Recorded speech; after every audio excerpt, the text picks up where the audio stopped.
നമസ്കാരം. എല്ലാ മാന്യ സുഹൃത്തുക്കൾക്കും സിനിമ എന്ന യൂട്യൂബ് ചാനലിന്റെ ഏറ്റവും പുതിയ വീഡിയോയിലേക്ക് സ്വാഗതം.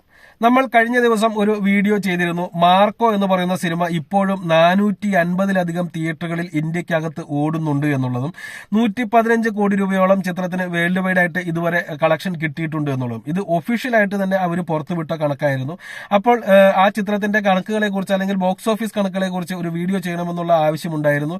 നമ്മൾ അതിന്റെ ഭാഗമായിട്ട് ഇന്നൊരു ചെറിയ വീഡിയോ, അതായത് വേൾഡ് വൈഡ് കണക്കുകൾ കാര്യങ്ങളൊന്നുമല്ല പറയുന്നത്, സിനിമ ഹിന്ദിയിൽ വലിയ തരംഗം സൃഷ്ടിച്ചു എന്നുള്ളൊരു കാര്യമൊക്കെ നമുക്കറിയാം. ഇപ്പോഴും ഈ 450 തിയേറ്ററുകളിൽ ഓടുന്നു എന്ന് പറയുന്നതും ഹിന്ദിയിൽ തന്നെയാണ്. 450 ഷോസ് ആണ് ഓടുന്നു എന്ന് പറയുന്നതും ഹിന്ദിയിൽ തന്നെയാണ്. അപ്പോൾ ഈ ചിത്രത്തിന്റെ ഹിന്ദി കളക്ഷൻ ഒന്ന് നിങ്ങളുമായിട്ട് സംസാരിക്കാമെന്ന് കരുതി ചെയ്യുന്ന വീഡിയോ ആണ്. അപ്പോൾ ചെറിയൊരു വീഡിയോ ആയിരിക്കും, 2 മിനിറ്റിനുള്ളിൽ തീർക്കണമെന്ന് കരുതുന്നു.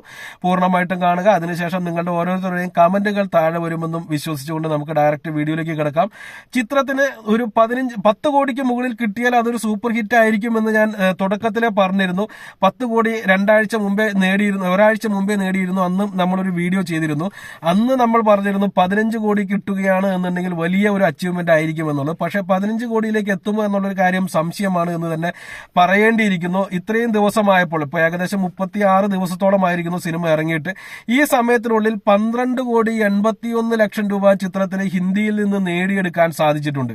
12 കോടി 81 ലക്ഷം രൂപയോളം ഹിന്ദിയിൽ നിന്ന് നേടിയെടുക്കാൻ സാധിച്ച ചിത്രത്തിന് ആദ്യ വാരത്തിൽ വെറും 28 ലക്ഷം രൂപ മാത്രമാണ് ഹിന്ദിയിൽ നിന്ന് നേടിയെടുക്കാൻ സാധിച്ചത്. വെറും 28 ലക്ഷം രൂപ ആദ്യ വാരം നേടിയെടുത്ത സിനിമ രണ്ടാം വാരത്തിലേക്ക് കടക്കുമ്പോൾ 4 കോടി 60 ലക്ഷം രൂപയായിട്ട് അത് കൂടുന്നത് കാണാൻ സാധിക്കും. മൂന്നാം വാരത്തിലേക്ക് കടക്കുമ്പോൾ 5 കോടി 92 ലക്ഷം രൂപയായിട്ട് പിന്നെയും ഉയരുന്നത് കാണാൻ സാധിക്കും. അതിനുശേഷം 4-ാം വാരത്തിലേക്ക് കടക്കുമ്പോൾ സിനിമയുടെ കളക്ഷൻ ചെറുതായിട്ട് കുറഞ്ഞുണ്ട്. അതായത് കഴിഞ്ഞ ആഴ്ച 2 കോടി 1 ലക്ഷം രൂപ മാത്രമാണ് സിനിമയ്ക്ക് ഹിന്ദിയിൽ നിന്ന് നേടിയെടുക്കാൻ സാധിച്ചത്. എന്നാൽ പോലും 4-ാം വാരത്തിൽ പോലും 2 കോടി 1 ലക്ഷം രൂപയോളം ഹിന്ദിയിൽ നിന്ന് നേടിയെടുക്കാൻ സാധിച്ചു എന്ന് പറയുമ്പോൾ അതൊരു വലിയ കാര്യമായിട്ട് തന്നെ എല്ലാവരും മനസ്സിലാക്കിയെടുക്കേണ്ടതുണ്ട്.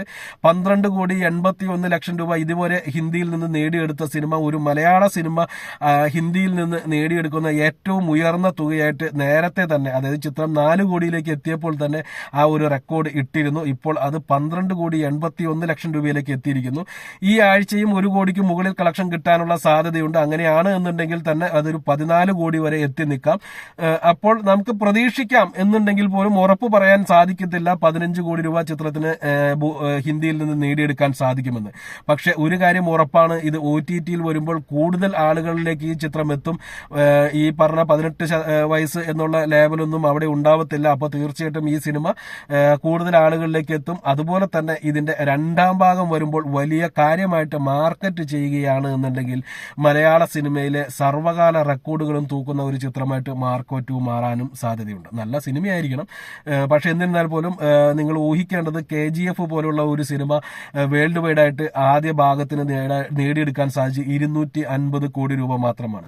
അന്ന് ആ സിനിമയുടെ ഹിന്ദി വേർഷന് വെറും 36 കോടി രൂപയോളം മാത്രമാണ് നേടിയെടുക്കാൻ സാധിച്ചത് എന്നുണ്ടെങ്കിൽ രണ്ടാം ഭാഗം വരുമ്പോൾ 450 കോടി രൂപയോളം ഹിന്ദിയിൽ നിന്ന് മാത്രം കളക്ഷൻ നേടിയെടുക്കാനായിട്ട് ആ സിനിമയ്ക്ക് സാധിച്ചു. വേൾഡ് വൈഡ് ആയിട്ട് 1200 കോടിയോളം നേടിയെടുക്കാനും സാധിച്ചു. അതിന്റെ പ്രധാനപ്പെട്ട കാരണം എന്ന് പറയുന്നത് രണ്ടാം ഭാഗം എത്തുമ്പോഴേക്കും ആളുകളുടെ പ്രതീക്ഷ ഉയർന്നു എന്നുള്ളതും രണ്ടാം ഭാഗത്തിന് കൃത്യമായിട്ടുള്ള ഒരു പ്രൊമോഷൻ കൊടുത്തു എന്നുള്ളതും തന്നെയാണ്. ആ ഒരു രീതിയിലുള്ള പ്രൊമോഷൻ ഈ ചിത്രത്തിന്റെ രണ്ടാം ഭാഗത്തിനും കൊടുക്കുകയാണ് എന്നുണ്ടെങ്കിൽ ഈ പറഞ്ഞ ആദ്യത്തെ 1000-500 കോടി രൂപ വരാൻ പോകുന്നത് മാർക്കോ 2-ലൂടെ ആയിരിക്കും. എന്തിനേലും കാത്തിരിക്കാം ആ ഒരു അത്ഭുത നിമിഷത്തിന് വേണ്ടി. അതിനുവേണ്ടി 2 വർഷം കൂടി കാത്തിരിക്കേണ്ടി വരും. എന്നിരുന്നാൽ പോലും കാത്തിരിക്കാം. ഓക്കെ, അപ്പോൾ ചാനൽ സബ്സ്ക്രൈബ് ചെയ്യാത്തവർ ആരെങ്കിലും ഇപ്പോഴും വീഡിയോ കാണുന്നുണ്ടെങ്കിൽ തീർച്ചയായിട്ടും ചാനൽ സബ്സ്ക്രൈബ് ചെയ്യാൻ ശ്രമിക്കുക. ഇത് പൂർണ്ണമായിട്ട് ഒരു സിനിമ ബേസ് ചെയ്തിട്ടുള്ള ചാനലാണ്. അതുകൊണ്ട് തന്നെ സിനിമ ഇഷ്ടപ്പെടുന്ന ആർക്ക് വേണമെങ്കിലും ധൈര്യമായിട്ട് ഈ ചാനൽ സബ്സ്ക്രൈബ് ചെയ്യാവുന്നതാണ്. അതുപോലെ തന്നെ നിങ്ങളുടെ കമന്റുകളും താഴെ പ്രതീക്ഷിക്കുന്നു. നന്ദി, നമസ്കാരം.